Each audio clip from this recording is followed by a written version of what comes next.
वैद्य की छोटी सी झोपड़ी में उस दिन हवा में चिंता खुली हुई थी।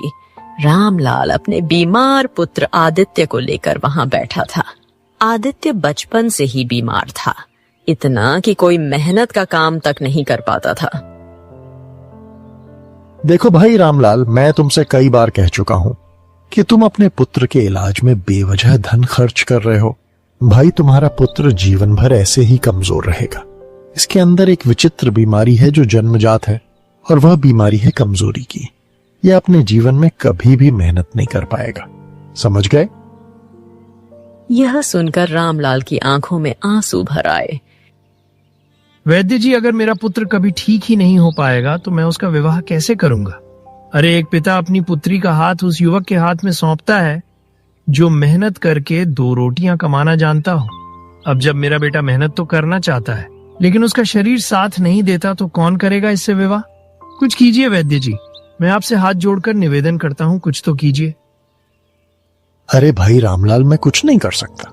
हाँ, पर तुम कर सकते हो। भगवान से प्रार्थना करो। तुम्हारे पुत्र को अगर कोई सही कर सकता है तो वह केवल चमत्कार है, और चमत्कार ईश्वर ही करता है। समझे? वैद्य के शब्दों ने रामलाल का मन तोड़ दिया। वो अपने बेटे को लेकर भारी कदमों से घर लौट आया।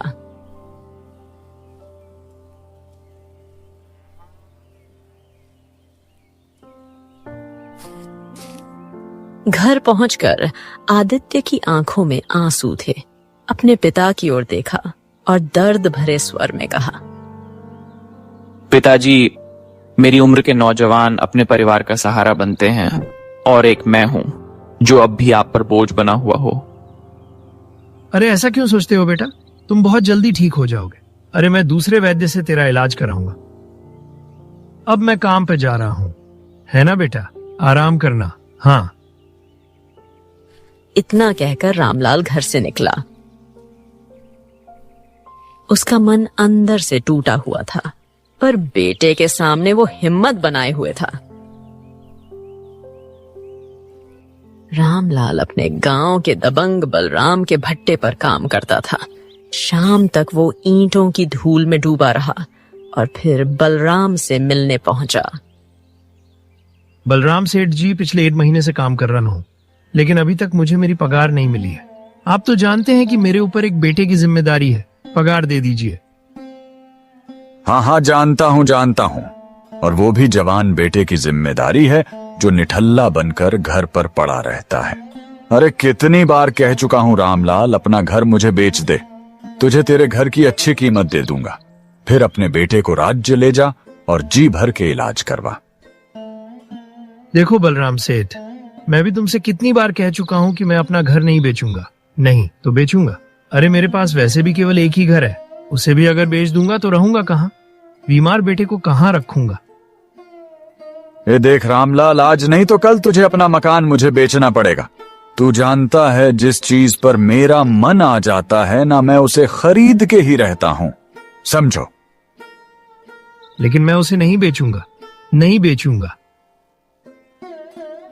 अरे, तू दफा हो जा यहां से। अभी पगार भी मैं तेरी नहीं दूंगा, नहीं दूंगा। 1 महीने बाद दूंगा। निकल यहां से, निकल।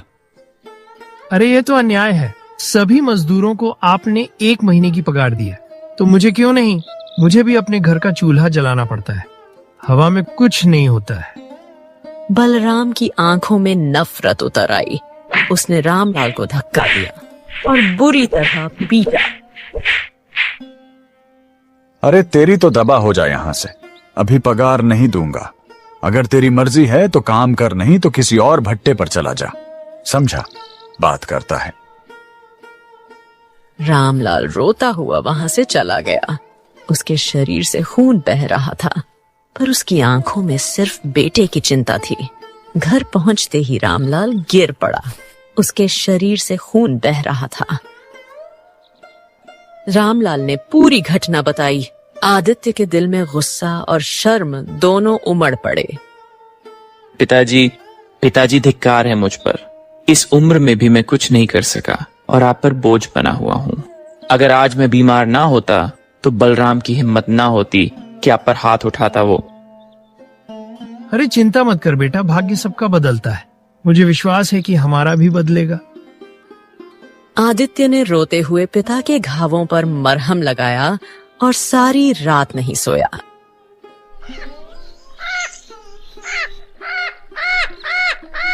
सुबह आदित्य चुपचाप घर से निकला।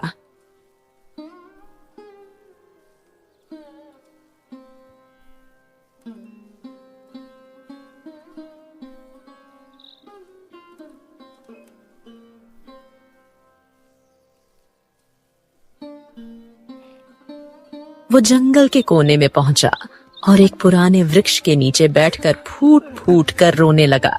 उसकी आंखों से बहते आंसू जमीन में गिरकर जैसे दर्द की कहानी लिख रहे हो।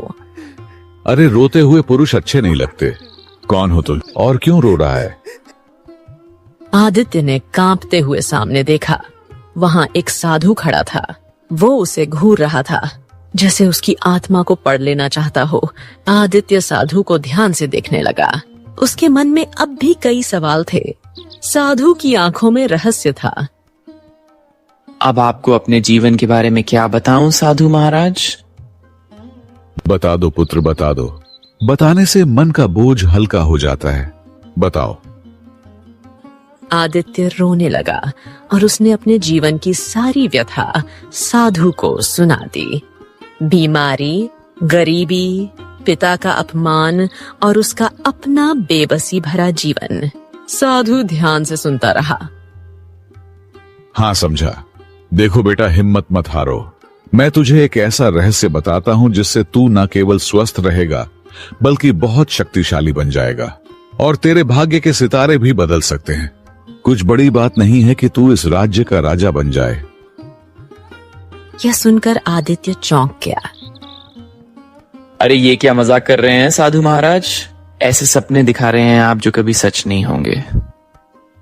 शांत हो जाओ, रोना बंद करो। मैं मजाक नहीं कर रहा हूं बच्चे। अब मेरी बात ध्यान से सुनो। तुझे घने जंगल में जाना होगा। घने जंगल में जाना होगा?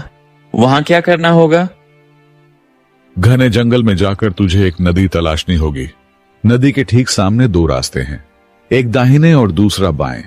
याद रखना, तुझे बाईं तरफ नहीं अपनी दाहिनी तरफ जाना है। साधु महाराज, इस जंगल के हिस्से के बारे में तो मैं बचपन से सुनता आ रहा हूं कि वहां कोई नहीं जाता। लोग कहते हैं कि उस रास्ते पर बड़ी विचित्र घटनाएं होती हैं। हाँ, उस दाहिने ओर के जंगल में तुझे एक मैना पक्षी मिलेगी। वो उस जंगल की रक्षक है। वो तुझसे एक सवाल पूछेगी। अगर तूने सही उत्तर दिया तो वह तुझे आगे का रास्ता दिखाएगी, परंतु अगर तूने उत्तर गलत दिया तो तू फिर कभी उस जंगल से बाहर नहीं निकल पाएगा। हमेशा उस भूल भुलैया में भटकता रहेगा। आदित्य की सांसें रुक सी गई, पर साधु की आंखों में एक अजीब विश्वास था। मुझे यकीन है कि तू उसके प्रश्नों का उत्तर आसानी से दे देगा। उसके बाद तुझे नीला हिरण तलाशना होगा।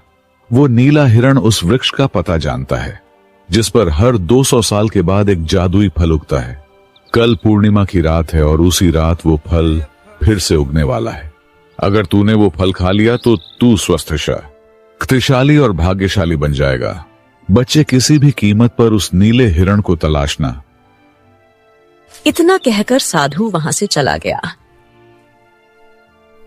आदित्य कुछ देर तक जड़ खड़ा रहा, फिर गहरी सोच में डूबकर चुपचाप अपने घर लौट आया।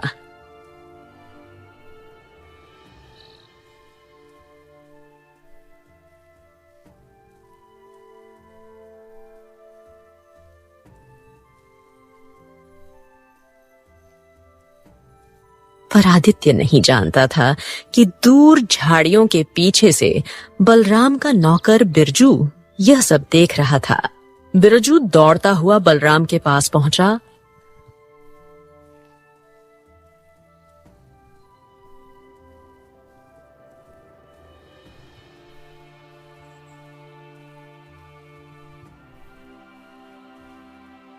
और सारी घटना बता दी। क्या बात कर रहा है तू? क्या सच में साधु ऐसा कह रहा था? अगर ऐसा है तो इसका मतलब उस बात में सच्चाई जरूर होगी। मेरा ईंट भट्ठे का काम तो जोरों पर चल रहा है, इसीलिए मैं खुद आदित्य का पीछा नहीं कर सकता। पर तू करेगा उसका पीछा बिरजू। क्या करना होगा सेठ? तुझे किसी भी कीमत पर आदित्य को उस फल को हासिल करने से रोकना होगा। अगर उसने वह फल खा लिया तो फिर तो वह शक्तिशाली हो जाएगा और मेरा सपना, उसका घर जो कौड़ियों के दाम छीनने का सपना है, वो अधूरा रह जाएगा। समझा? ठीक है बलराम सेठ, मैं आदित्य पर नजर रखूंगा। जैसे ही वह जंगल में जाएगा मैं उसके पीछे लग जाऊंगा। रात को आदित्य ने सारी घटना अपने पिता को बताई।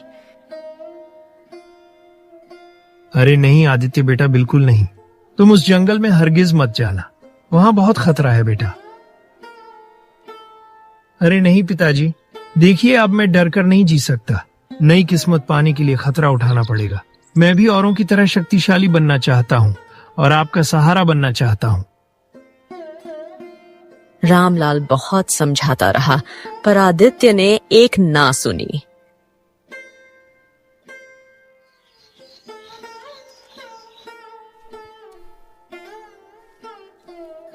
अगली सुबह सूरज उगते ही वो जंगल की गहराइयों में चला गया, पर आदित्य नहीं जानता था कि उसके हर कदम के पीछे कोई और भी था।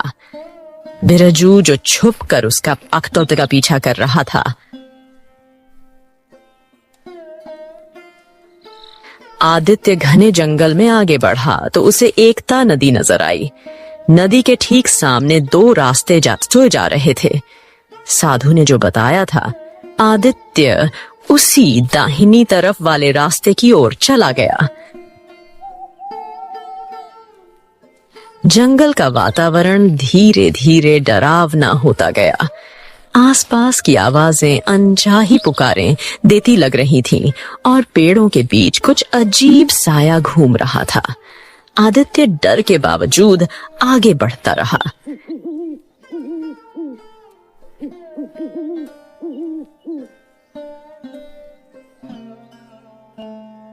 कुछ ही देर में अचानक रंग बिरंगी चमक के साथ एक मैना पक्षी प्रकट हो गई।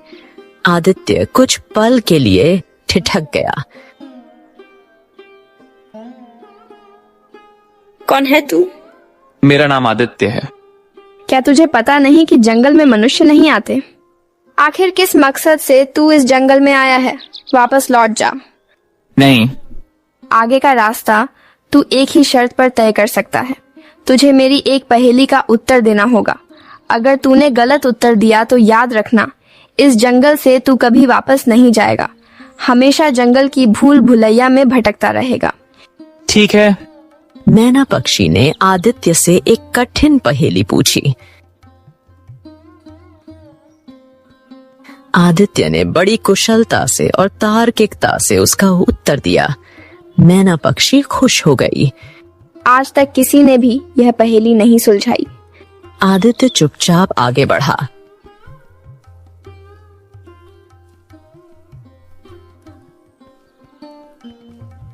थोड़ी देर बाद बिरजू छुपकर वहां से गुजरा। मैना पक्षी फिर प्रकट हुई और बोली, कौन है तू? मैं बिरजू हूँ। अभी अभी जिसने तुम्हारी पहेली का उत्तर दिया ना, वो मेरा मित्र है। मैं उसके पीछे पीछे चल रहा था, थोड़ा पीछे छूट गया। ठीक है, इसका मतलब तू उसका दोस्त है। जा, तू भी जंगल जा सकता है। मैना पक्षी वहां से गायब हो गई। बिरजू अंदर बढ़ गया। आदित्य पैदल चलते चलते थक गया। उसकी हालत सूखी पड़ रही थी। उसने सोचा कि एक वृक्ष के नीचे बैठकर आराम कर लेता हूं, बसाऊं। वो वृक्ष के नीचे बैठा ही था कि ठंडी हवा चली और नींद सी आने लगी। मूर्ख इस जंगल में अगर सोएगा तो फिर कभी नहीं जागेगा। आदित्य कांपकर उठ खड़ा हुआ और देखा उसके सामने एक नील हिरण खड़ा था। नीले रंग की चमक से झिलमिलाता हुआ आदित्य की खुशी छलक उठी। ओ, तो तुम वही हिरण हो जिसकी मुझे तलाश थी? हाँ, मैं ही तुम्हारी तलाश में आया था। तू जंगल में आया था मुझे ढूंढने, पर किस लिए? उस पेड़ के लिए। उस पेड़ पर एक जादुई फल उगता है जो हर 200 साल में आता है प्रवाहे। मैं वो फल खाना चाहता हूँ। मूर्ख, उस फल को खाना इतना आसान काम नहीं है। वो पेड़ भी एक परीक्षा लेता है। यदि तेरे मन में किसी भी तरह की पवित्रता नहीं मिली तो तेरी कोशिश बेकार हो जाएगी। मैं उस फल की रक्षा करता हूं। मैं कैसे मानूं कि तेरा मन पवित्र है? दूर से बिरजू यह सब देख रहा था। बिरजू ने धनुष निकाला और तीर छोड़ दिया। तीर सीधा नीले हिरण के शरीर में घुस गया। हिरण घबरा कर गिर पड़ा। आदित्य चौंक गया और चिल्लाया, हे भगवान, हे भगवान, इस बेचारे नीले हिरण को किसने तीर मारा? कौन है? किसने किया ये सब? कौन है?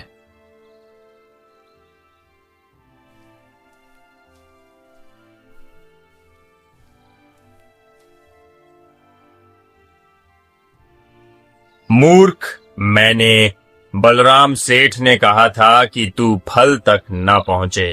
अगर तू फल लेकर शक्तिशाली बन गया तो मेरा सेठ तुम्हारा घर छीनने का सपना पूरा नहीं कर पाएगा। अब मैं जा रहा हूं।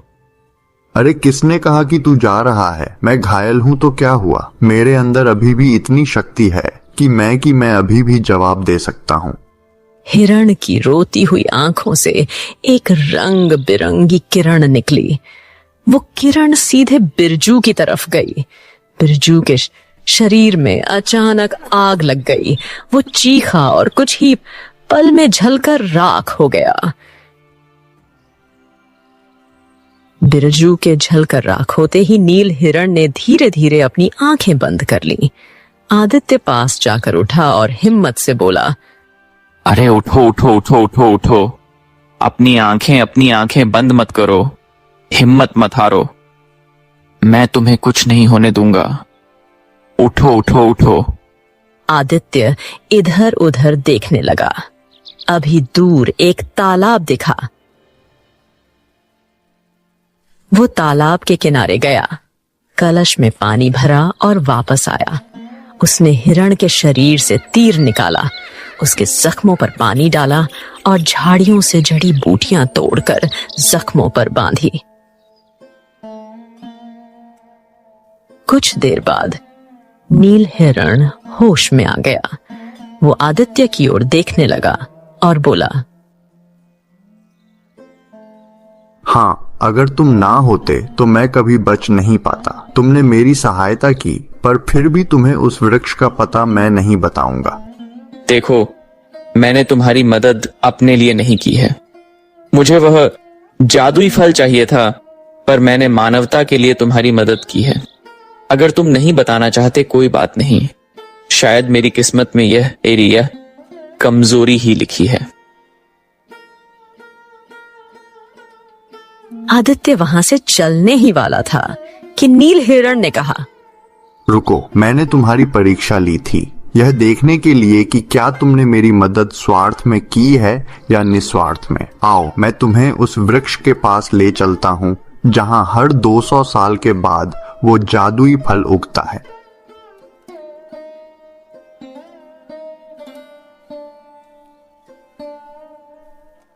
नीला हिरण आदित्य को एक बड़े सोने जैसे वृक्ष के पास ले गया। वृक्ष की एक शाखा पर एक विचित्र और बड़ा फल लटका हुआ था। आदित्य ने फल को तोड़ने का प्रयास किया।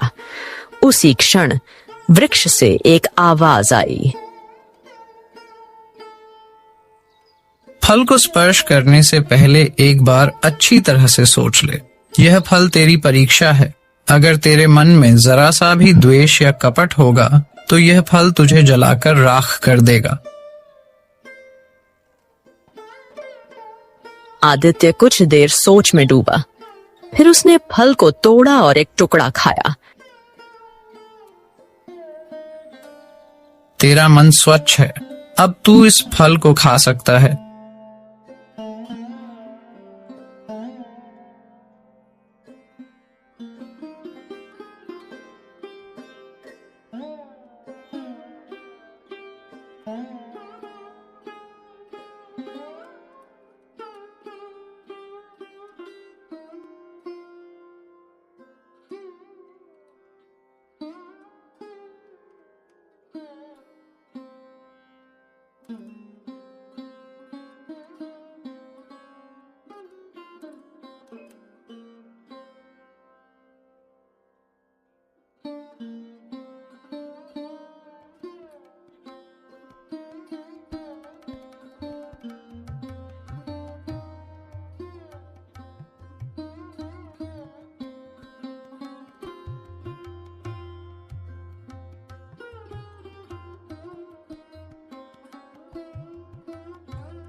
अगर तेरे मन में जरा सा भी कपट होता तो पहला टुकड़ा खाने के बाद तू जलकर राख हो गया होता। आदित्य ने जैसे ही वृक्ष को हिलाया तभी वृक्ष जड़ से उखड़ गया। हाँ, मेरी बीमारी मुझसे दूर हो गई और केवल तुम्हारी वजह से। बहुत बहुत धन्यवाद।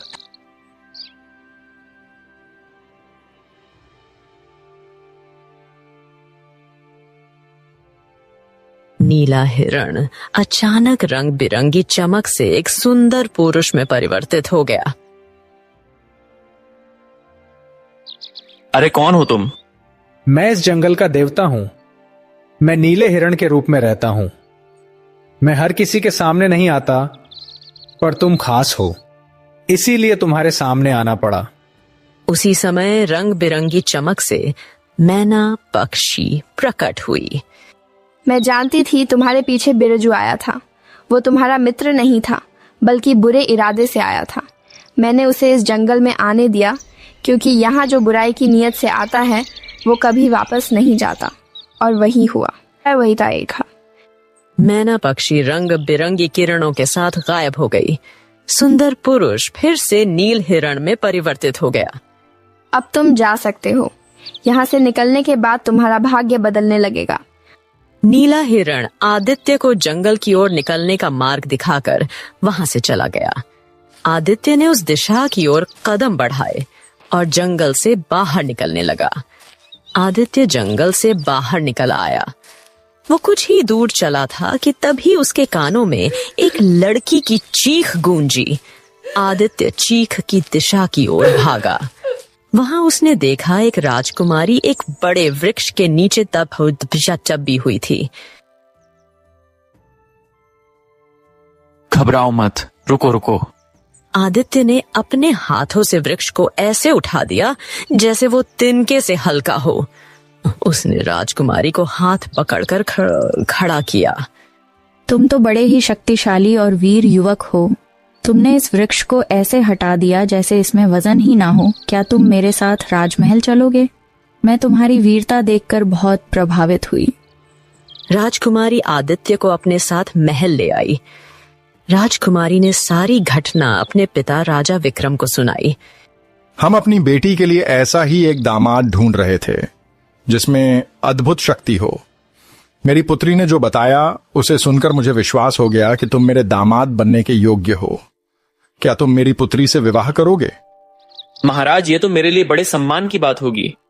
राजा विक्रम ने आशीर्वाद देते हुए आदित्य और राजकुमारी का विवाह संपन्न करवाया। कुछ दिनों बाद राजा विक्रम ने आदित्य को बुलाया। आदित्य, अब मैं वृद्ध हो गया हूं। राज्य का कार्यभार अब तुम्हारे योग्य हाथों में सौंपना चाहता हूं। आज से तुम इस राज्य